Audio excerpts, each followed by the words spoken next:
Shoutout sa mga bataan dyan! Manong ulam! Eto, luto tayo ginataang langka na merong bagoong. Ito yung langka nga nabili natin nga nakagayat-gayat na. Tapos meron tayo panggisa tulad ng bawang, sibuyas, at saka kamatis. Ang ating yung sahog natin na bagoong, yung ginamos tawag sa amin. Ito na, nilagyan na natin ng kamatis, sibuyas, bawang, ang mainit nating mantika. Tapos ito nang nilagay ko na yung ating bago. Actually, naluto na nisa, nagisa na nisa. Pero, ginggisa pa rin ulit natin.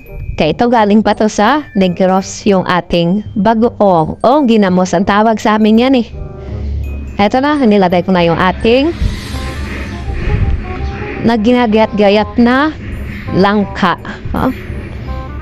Ito na, ihalo-halo ko na para magpantay yung ating mga nilagay na mga sangkap sa ating ginataang langka nga with bagoong. Marami nagtanong na bakit wala na akong nag-upload, bakit may problema. Sabi ko wala, kasi medyo busy lang ako sa trabaho natin.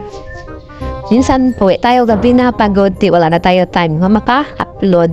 Pero ngayon, sustain na niyong pag-upload natin kasi tapos na yung trabaho natin, kaya nga sabi ko, mapa-upload na araw-araw sa ating mini vlog o loto serye.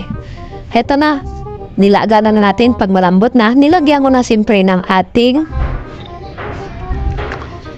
siling pula. At tapos, yung ating bell pepper. Ang technique sinisang ating langka na ginataan, siyempre sobrateo ka marami. Kaya nga nilagyan ko ng suka para nga hindi mapanis. Para pag hindi mo ubos, kinabukasan, pwede mo pa rin siya makain.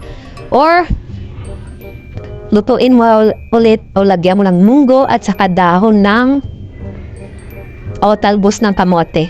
Ito nang lagyan ko na ng gata, kulo-kuloin ng naring konti. Pag medyo malambot na, naluto na yung ating gata, okay na yan.